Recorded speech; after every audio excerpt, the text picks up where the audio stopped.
Father, we thank you. We thank you for the service that we've had so far. It was a beautiful service, Lord, and we thank you for it. We thank you for everybody who participated, all that have attended in person, all that have attended online. We pray, Lord, that you have blessed them, that they were blessed. And we thank you for the anointing of the Holy Spirit. And we pray that the anointing of the Holy Spirit fell upon each and every one. And we give you the glory, we give you the honor. In Yeshua's name we pray. Amen and amen. Well, I want us to think about all the different sounds that we heard this past year. We heard car horns, cell phones, babies crying. We heard screaming, traffic, sirens, birds, rain, thunder, and riots. And for Ellen and I, well, we heard gun and artillery fire down south of us. See, our ears are always filled with all kinds of different sounds. There are sounds everywhere around us all the time. One author put it this way. She said, sounds thicken the sensory stew of our lives, and we depend on them to help us interpret, communicate with, and express the world around us. You know, outer space is silent, she said, but the earth, well, on the earth, almost everything makes a sound. Well, we're in Yom Teruah, and it's all about sounds. In fact, it's sounds that gave Yom Teruah its name, the sounding of the trumpet or the sounding of the shofar. In the book of Leviticus, it instructs us, speak to the children of Israel, saying, in the seventh month, on the first day of the month, shall be a solemn rest to you, a memorial of blowing of shofars, a holy convocation. On Yom Teruah, we're supposed to make the sound of Teruah. It's, I think it's regrettable that we don't have recordings from biblical times so that we would know exactly how the ancients sounded the Teruah, because we don't know. That's why I think the rabbis of old tried to define the sound Teruah. In fact, I read that the sages agreed about it, like, disagreed, I'm sorry, about it, like everything else they disagree about amongst themselves, I'm sure. One said that teruah was a long sustained note, another that teruah was three shorter quivering notes, a third suggested that it was three very short wailing notes. I read that they finally struck a compromise that, and that compromise is what we hear today when Teruah is called out.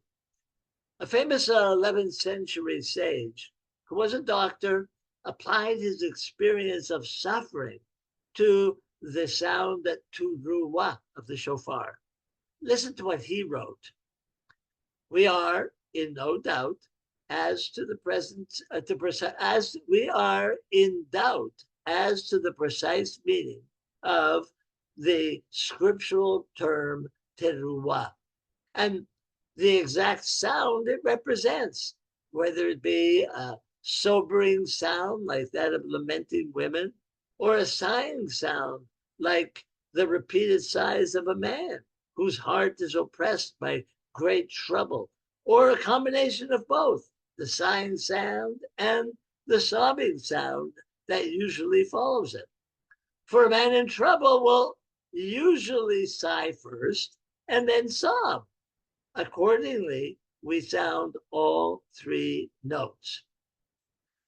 When I heard the sound of the teruah, the sound he heard, I'm sorry, when he heard the sound of the teruah, the sound he heard was like sobbing and sighing. He described it as groaning and the sound of a person whose heart is oppressed by great trouble, who's anxious about something.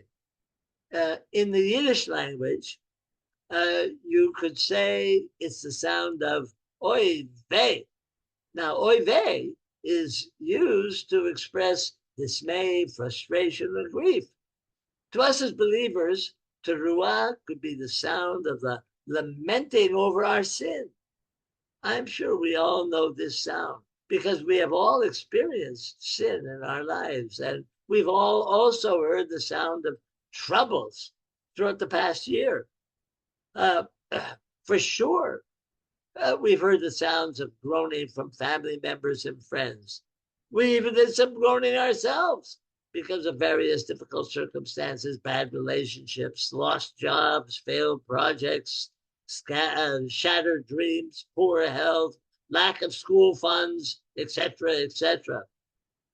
This sage suggested three possibilities for the sound teruah: the sobbing of a grieving community, the deep sigh of a troubled individual, or a combination of all three, first the sigh and then the sob. You know, when I listened to the teruah, when I heard the sound of the teruah, even for the first time, I heard a warning sound, a warning to those already condemned to an eternity of hell without God. It was a warning to get their lives out of the world and fix their lives on God. You know, I heard the grief of millions, even billions of unsaved people who don't know Messiah Yeshua. I hear now how my sin sounds in the ears of the Lord. I hear the call on my own life to do something about it. Yom Teruah is a day when we hear the sound of people's sighs emanating from the synagogues around the world.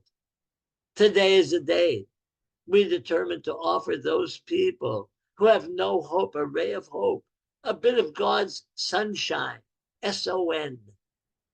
Yom Teruah is a day to listen to what the shofar is saying. It demands that we really hear the teruah sound of sobbing, the sound of pain, the sound of anxiety, the sound of burdens and disappointments of those around us who don't know the Lord Yeshua. We have the solution to fix their problems, but we need to hear them and react to them with the love of the Messiah Yeshua. We can and perhaps respond to sighs in silence. I think about the story of Job. He experienced terrible calamity.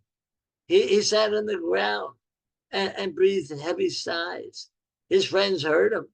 And scripture goes on to say in Job 2, verse 13, Job 2, verse 13. So they sat down with him upon the ground 7 days and 7 nights, and none spoke a word unto him, for they saw that his grief was very great. Job's friends sat with him in silence. You know, many times when we're with people who are in grief, we don't know what to say. So what Job's friends did is a lesson for us in how to respond when we're with people who are mourning or who are in grief. You know, sometimes it's best to say nothing and just sit there to comfort them with our silent presence. And by our body language, let them see that we're feeling their pain. Sometimes the most reassuring message is the one not spoken, where we can let people hear our hearts, not the words of our lips. You know, it's hard to respond this way. I don't know about you, but I feel uncomfortable when there's dead air in a conversation. And for one, I try to fill the silence, but all that comes out of me is vain words, idle chatter, unsolicited advice and suggestion. which are usually no help at all. So for sure, sometimes the best response is silence. Proverbs 17:28. Proverbs 17:28. Even fools are thought wise if they keep silent, and discerning if they hold their tongues. Excessive speaking can do us more harm than being patient in silence. When we hold our tongues, we're more likely to have unity and can emerge from the silence without feeling guilty that we said something foolish. Today, as Yom Teruah begins, we want to speak and hear words of truth. Sometimes the best response to the deep sighs of our lives is silence, listening and waiting upon the Lord.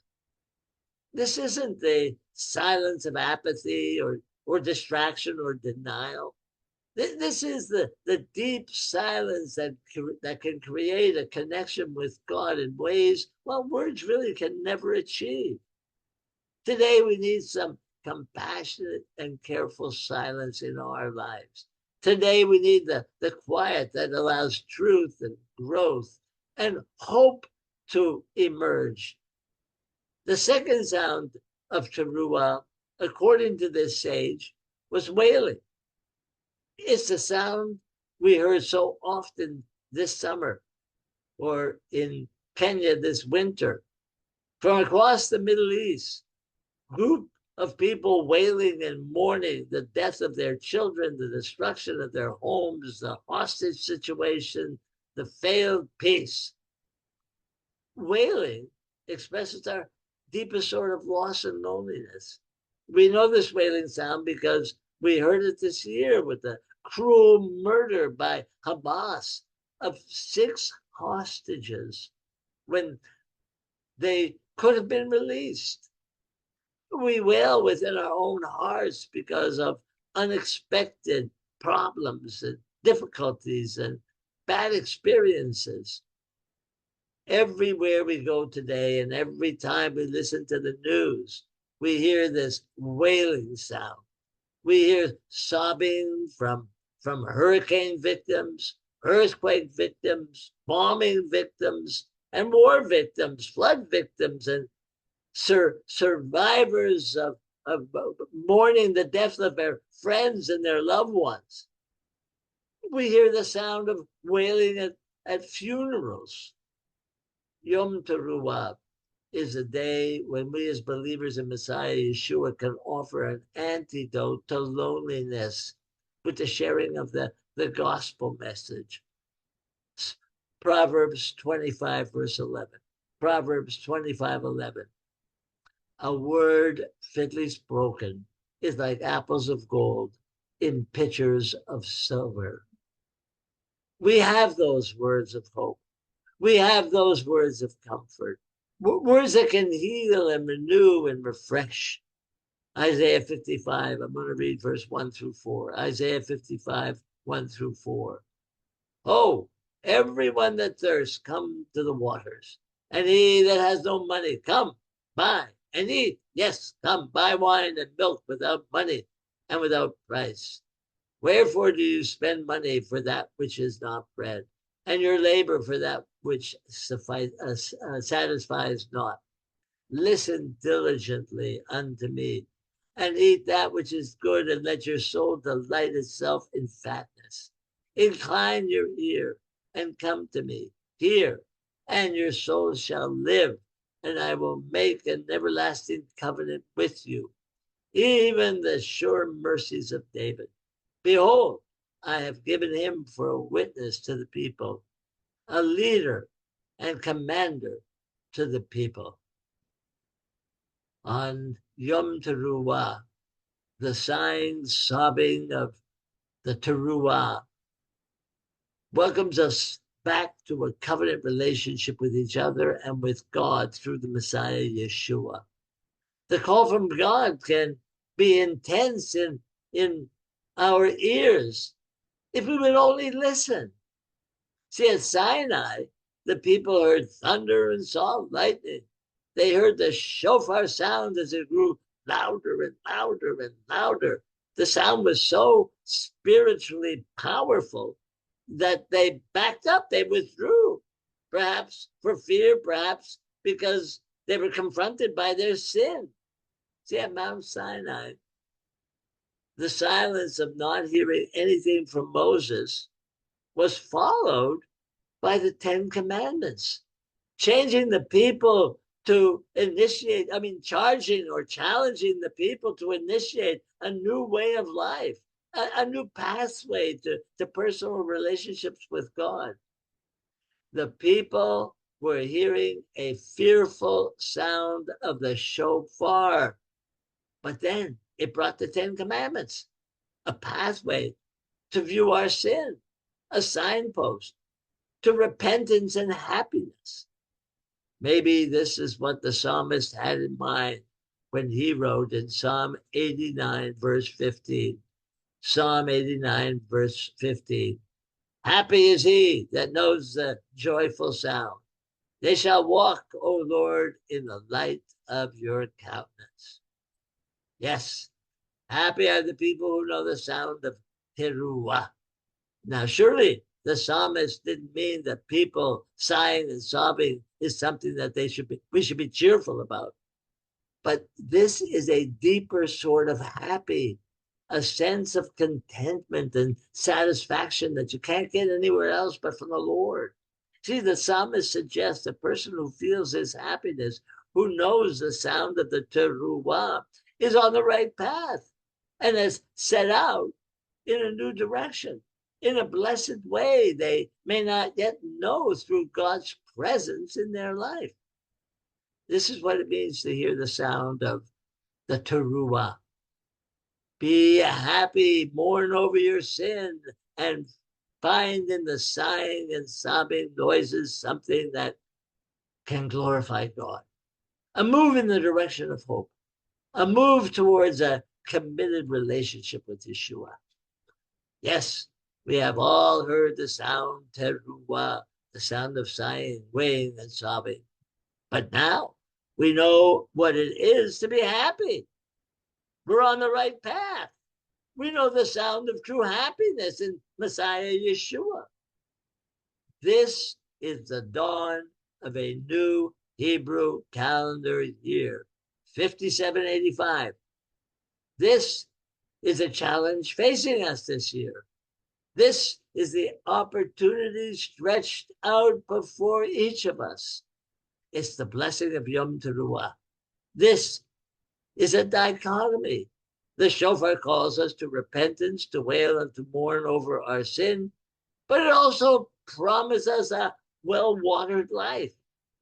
Isaiah 58, verse 1. Isaiah 58, verse 1. Cry aloud, spare not.